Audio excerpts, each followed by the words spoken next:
Who are you? What's your name? Where do you come from? What color are your eyes? Are you male, female, Chinese, Australian, Indian, Arab? Regardless of the answer, I know two things. One, you are a human being. Two, you are a citizen of the 21st century. Therefore, what I'm about to say is extremely relevant to you.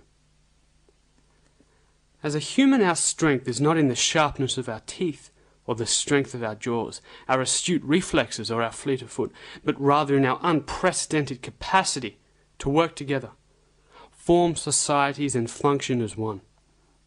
This is how we survive.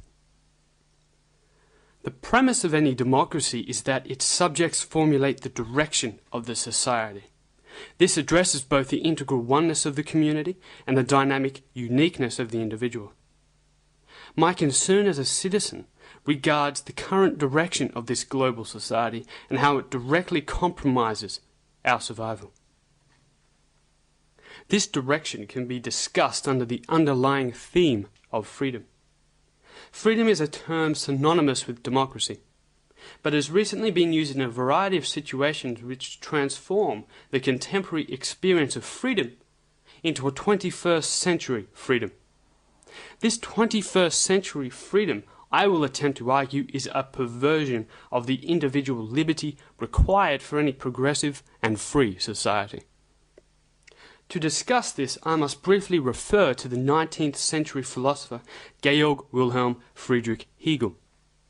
Getting to the point, Hegelianism prescribes a Hegelian dialectic or a Hegelian method to extract truth, which can be described in the following example. Imagine the idea of heat. Heat means nothing without some understanding of something which is cooler. When comparing these two concepts, Hegelian resolution is formed, resulting in various temperatures. Or rather, the thesis is heat and the antithesis is the cold. A resolution constitutes our understanding of temperature. Under Hegelian dialectic, this understanding of temperature means nothing without an opposite Hegelian thesis and antithesis. Long story short, Hegel says that our minds can't contemplate anything which can't be split up into two polar opposites. Make sense? Good. Now, how does this affect you? This understanding has massive implications in politics and society. Many of Hegel's admirers prescribe to Hegel's definition of free will to their own political approach. Hegel in his book examines free will as something which can only realize itself within the paradigm of a thesis and antithesis. Hegel and his followers believed it was the duty of the state to institutionalize political conflict of interest, so that progress is made, or in his words, the state is God's march on earth. Now, consider your own political situation. Do you believe we are free? Do you believe that you have a choice where we're heading? Yeah? No? Maybe?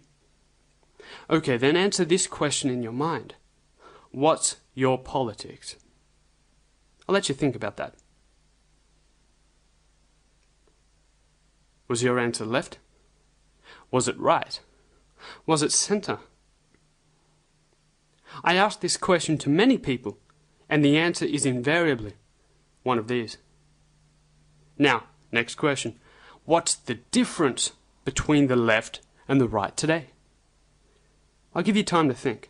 But while you're thinking, let's see for ourselves how these two choices manifest themselves in a so-called debate.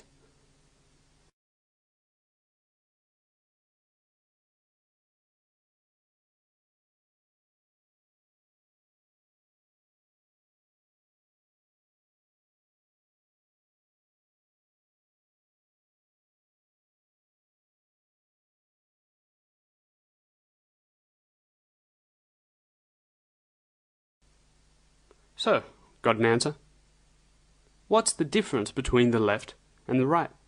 Indeed, for any country to be free, there must indeed be a difference. Now think about your answer. Now think about Hegelian dialectic. Do you see where I'm heading with this? Hegelian philosophy has truly precipitated in what we today see as political bickering and polemic. Under this Hegelian doctrine, to influence change I must pick a side, left or right, thesis or antithesis. Do you see a problem yet? The problem is that whilst people are bickering between trivial issues of left-right party lines, there are issues that are not discussed by this left-right device and therefore unheard of. These people don't fit into the Hegelian dialectic that is Western democracy. What issues could this be, you ask? It's the aim of this and following episodes to document and discuss issues circumvented by mainstream politics. It's my concern that this left-right dialectic has been exploited to create a control mechanism where people are satisfied by the illusion of free will and democracy. What am I talking about? Here it is bluntly. This concern is that the left and the right are both influenced at least by a single entity wishing to usurp and remove power from the citizens. This effort is orchestrated by a ruling elite, a covert oligarchy. They support both of the two party choices simultaneously, which serve as a one-party Hegelian state. Conspiracy theory? Crazy? Paranoid? Remember that the greatest manifestation of the concept of a free nation is the foundation of the USA via the American Revolution and the Declaration of Independence. I think it's important to remind people that it was George Washington who exposed the conspiracy of a regular and systematic plan of oppression, endeavouring by every piece of art and despotism to fix the shackles of slavery upon us. Washington's realization was that he was fully convinced, as I am of my own existence, that there has been a regular and systematic plan forced to enforce the British agenda. This realization was not a popular one initially.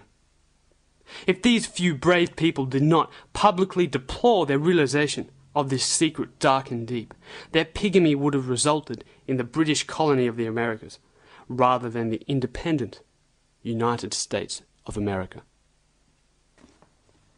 In hindsight, prudence and skepticism of our leaders and elite form the cornerstone of all free societies, where opposition is welcomed, not met with bad taste. Instead, today, all conspiracy theories are seen bluntly as attacks on the nation state, where people would otherwise place faith in leaders rather than individual initiative and independent thought. So, let us venture forth as writers of our own destiny, as independent thinkers and thus the very architects of free societies. Where do we go now? It's popular opinion that supposedly informed citizens in a society such as ours cannot easily be duped or lied to. However, usually the only tool by which citizens become informed is through the mainstream media. Take a breath, open your mind, and let's begin.